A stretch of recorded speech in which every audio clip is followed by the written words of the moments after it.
రోహిణి ప్రభావతి కారణంగా బండి మీద నుంచి పడిపోయిన మీనా అసలు నిజం తెలుసుకొని ప్రభావతిని బయటికి గెంటేసిన సత్యం అసలు ఇదంతా ఎలా జరగబోతుందనేది ఈ వీడియోలో తెలుసుకుందాం.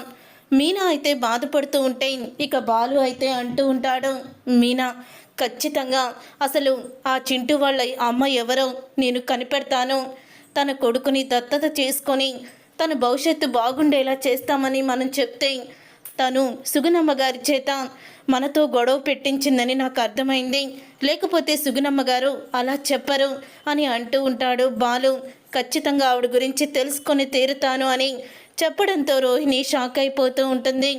ఇక గుడి దగ్గరికి మీనా రాకపోయేసరికి సత్యమైతే ఏంట్రా మీనా ఇంకా రాలేదు అని అంటూ ఉంటే, మీనా కొంచెం ఎంక్వైరీ కోసం వెళ్ళిందిలే నాన్న అని అంటూ ఉంటాడు. ఎంక్వైరీ కోసం ఏంట్రా అని అంటూ ఉంటాడు సత్యం. ఆ చింటూ వాళ్ళ అమ్మ ఎవరో మీనా కనిపెట్టే వరకు నిద్రపోయేలా లేదో అని అంటూ ఉంటాడు. ఆవిడ చేత అన్ని తిట్లు తిట్టించుకున్నా మీకు సిగ్గు రాలేదా అని ప్రభావతి అంటూ ఉంటే, అసలు ఆవిడ అలా తిట్టడానికి కారణమే తెలుసుకోవాలని ఇప్పుడు మేము చేసే ప్రయత్నం అని అంటూ ఉంటాడు. అసలు తన తల్లిగా ఏమాత్రం చింటూని పట్టించుకోలేనే ఆవిడ గారు ఎందుకు ఇలా చేస్తుందో ఖచ్చితంగా తెలుసుకునే తీరుతాము అని చెప్తూ ఉంటాడు బాలు. అయితే చూడండి అత్తయ్య, బాలు మీనా ఆవిడ ఎంత తిట్టినా కూడా సిగ్గు లేకుండా మళ్ళీ ఆ పిల్లాడి కోసం ఏం చేస్తున్నారు అని అంటూ ఉంటుంది. రోహిణి అయితే వీళ్ళని ఎలా ఆపాలో అర్థం కావడం లేదు రోహిణి అని ప్రభావతి కూడా చెప్తూ ఉంటుంది. తర్వాత ఇక ఇంటికైతే వస్తారు. మీనా కూడా ఇంటికి వస్తుంది. ఏంటి నువ్వు ఏదో కనిపెట్టడానికి డిటెక్టివ్ లాగా వెళ్ళావని ఆ బాలుగాడు చెప్పాడు, కనిపెట్టావా అని అంటూ ఉంటే, కనిపెడుతున్నాను, తెలిసిన వాళ్ళు చుట్టుపక్కల వాళ్ళని అందరినీ కూడా గమనిస్తున్నాను అని అంటూ ఉంటుంది. మీనా అందరి గురించి కూడా ఎంక్వైరీ మొదలుపెట్టాను. తను ఇదే ఊర్లో పార్లర్లు పెట్టి పని చేస్తుందంట, పార్లర్ కూడా ఉండేదంట, తను బ్యూటీషియన్ అని తెలిసింది. రోహిణి నీకెవరైనా తెలుసా అని అడుగుతూ ఉంటే తన ముఖం ఏంటో కూడా తెలీదు, అలాంటప్పుడు నాకెందుకు తెలుస్తుంది అని రోహిణి చెప్తూ ఉంటుంది. సుగుణమ్మ గారిని ఎలాగైనా సరే బ్రతిమలాడి వాళ్ళ అమ్మాయి ఫోటోని సాధించాలి అని మీనా అయితే చెప్తూ ఉంటుంది. అది విని రోహిణి షాక్ అయిపోతూ, ఇదేంటిది వదిలేలా కనిపించడం లేదు, జిడ్డులాగా తయారయ్యింది అని అనుకుంటూ ఉంటుంది. రోహిణి అయితే అప్పుడే ఇక రోహిణి, అత్తయ్య మీరే ఎలాగైనా మీనాని ఆపాలి, చివరికి మన పరువు తీసేలా కనపడుతున్నారు వీళ్ళు అని అంటూ ఉంటే, అవును నువ్వు చెప్పింది నిజమే, చివరికి వీళ్ళు మన పరువు తీసేలాగే కనపడుతున్నారు అని అంటూ ఉంటుంది ప్రభావతి. అందుకే అత్తయ్య కొన్ని రోజులు మీనా బయటికి వెళ్ళకుండా చేద్దాము అని అంటూ ఉంటే, మీనా బయటికి వెళ్ళకుండానా ఎలాగా అని చెప్తూ ఉంటుంది ప్రభావతి. మరి మీరు నా వెనకాలే ధైర్యం చెప్తే నేనేదోటి చేస్తాను అని అంటూ ఉంటే, సరే నువ్వు ఏదోటి చెయ్యి, ఆ మీనా బయటికి వెళ్లకుండా చెయ్యి అని అంటూ ఉంటుంది ప్రభావతి.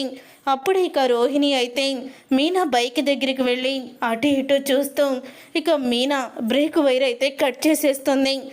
ఇప్పుడు ఎలా వెళ్తావో నేను చూస్తాను, కొంచెం దూరం వెళ్ళేసరికి బ్రేక్ పడక బండి మీద నుంచి పడిపోతావు, దాంతో ఏ కాలో చెయ్యి విరిగి ఇంట్లోనే కూర్చుంటావు, నా గురించి ఎంక్వైరీ మొదలు పెడతావా నువ్వు అని అంటూ రోహిణి అయితే కోపంతో రగిలిపోతూ ఉంటుంది ఇక మీనా మీద. ఇక ఉదయం అవుతుంది. నేను సుగుణమ్మ వాళ్ళ ఊరికి వెళ్ళొస్తానండి అని చెప్తూ ఉంటుంది మీనా బాలుతో. నాకు ట్రిప్ ఉంది మీనా, లేకపోతే నేనే వెళ్ళేవాడిని అని బాలు అయితే చెప్తాడు.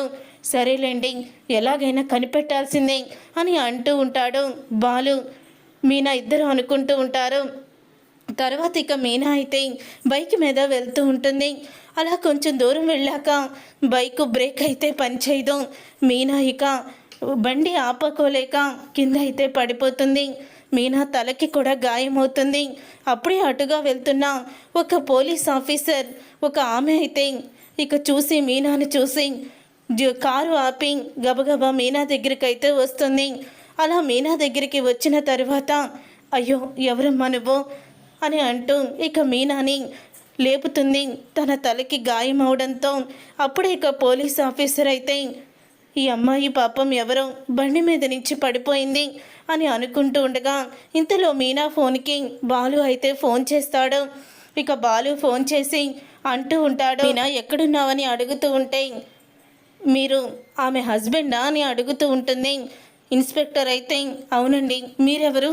మా మీనా ఫోను మీ దగ్గర ఎందుకుంది అని బాలు అడుగుతాడు. మీ మీనా బైక్ మీద నుంచి పడిపోయిందండి, తనని హాస్పిటల్కి తీసుకువెళ్తున్నాను, మీరు కూడా రండి అని చెప్పడంతో బాలు అయితే కంగారుగా ఇక హాస్పిటల్కి అయితే బయలుదేరుతాడు. అప్పుడే ఇక అత్తయ్య ఏమన్నా ఫోన్ వచ్చిందా మీకు అని రోహిణి అడుగుతూ ఉంటే, రాలేదమ్మా అని అంటూ ఉంటుంది ప్రభావతి. అప్పుడే ఇక ఫోన్ వస్తుంది ప్రభావతి ఫోన్కి. ఇదేంటి కామాక్షి ఫోన్ చేస్తుంది అని ఫోన్ లిఫ్ట్ చేస్తే, మీ కోడలు మీనా బైక్ మీద నుంచి పడిపోయింది, తనని హాస్పిటల్కి తీసుకువచ్చారు అని కామాక్షి అంటుంది. నేను హాస్పిటల్లో చెకప్ చేయించుకుందామని వస్తే మీనాని తీసుకొచ్చారు అని అనగానే, అవునా అని అంటూ ఉంటుంది ప్రభావతి. ఏమైంది అత్తయ్య? మీనా బండి మీద నుంచి పడిపోయిందట అని అనగానే, అయితే నేను అనుకున్నదే జరిగింది అని అంటూ ఉంటుంది రోహిణి. అప్పుడే ఇక శృతి అయితే ప్రభావతి రోహిణి మాట్లాడుకునే మాటల్ని వీడియో తీస్తుంది. ఇక వీడియో తీస్తూ ఉండగా, ఏం చేసావమ్మా, నువ్వు అనుకున్నది జరగడం ఏంటి అని అంటూ ఉంటుంది ప్రభావతి.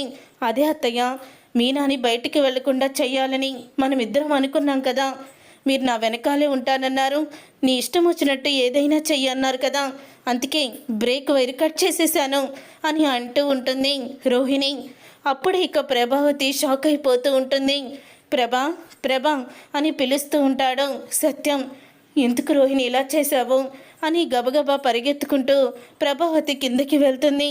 మన మీనాకి యాక్సిడెంట్ అయిందట, పద వెళ్ళి చూద్దాము అని అంటూ ఉంటాడు సత్యం. అప్పుడే ఇక ప్రభావతి వణికిపోతూ ఉంటుంది. ఏంటి ప్రభా, పద వెళ్దాం అని అంటూ ఉండగా అప్పుడే ఇక బాలు అయితే మీనాని ఇంటికి తీసుకొస్తాడు. అలా మీనాని ఇంటికి తీసుకువచ్చడంతో అప్పుడే మీనా తలకి గాయమవుతుంది మళ్ళీ. అయ్యో, అసలు బండి మీద నుంచి అలా ఎలా పడిపోయావమ్మా అని అంటూ ఉంటే, ఎవరో నా బైక్ వైరు కట్ చేసేశారు మావయ్య అని అంటూ ఉంటుంది మీనా. ఎవరో కావాలని చేశారు నాన్న. లక్కీగా మీనాని పోలీస్ ఇన్స్పెక్టరే చూసింది, దాంతో ఇక ఆవిడ కేసు అయితే రాసుకుంది, ఎంక్వైరీ గురించి వస్తుంది, అప్పుడు ఎవరు చేసిందన్నది బయటపడుతుంది అని బాలు అంటూ ఉంటాడు. అప్పటి వరకు ఎందుకు బాలు, ఇప్పుడే బయటపడుతుంది, ఇదిగో ఈ వీడియో చూడు అని వీడియోని చూపిస్తుంది శృతి. ఇక ఆ వీడియోని చూసి ఒక్కసారి షాక్ అయిపోతూ ఉంటాడు బాలు అయితే. పార్లలమ్మ, నువ్వు చివరికి నా భార్య ప్రాణాలని తీయాలని చూసావా? అసలు మీరు మనుషులేనా? ఇప్పటి వరకు మీనాని తిట్టి మీ మాటలతో బాధ పెడుతున్నారని అనుకున్నాను, చివరికి ప్రాణాలు కూడా తీయాలని చూస్తారా అని బాలు అంటూ ఉంటే, ఇది రోహిణి తప్పు కాదురా, రోహిణి ఇలాంటి పని చేయడానికి తను ఫ్రీడమ్ ఇచ్చింది చూడు, మీ అమ్మ తప్పు, నువ్వు అసలు ఇంట్లో ఉండడానికే వీల్లేదు అని అంటూ ఉంటే, రోహిణి ఇంతలా చేస్తుందని అనుకోలేదండి, నన్ను క్షమించండి అని ప్రభావతి క్షమాపణ అడుగుతూ ఉంటుంది. చూసారుగా ఫ్రెండ్స్, రాబోయే కథలో ఖచ్చితంగా ఇలాగే జరగబోతుంది. మరి ఇలాగే జరగాలని మీరైతే కోరుకుంటున్నారా? అయితే వీడియోని తప్పకుండా లైక్ చేసి ఛానల్ని సబ్స్క్రైబ్ చేసుకొని పక్కనే ఉన్న గంట సింబల్పై ఆల్ అని క్లిక్ చేయండి. అప్పుడే మేము పెట్టే ప్రతి వీడియో మీరు మిస్ కాకుండా చూసేవచ్చు.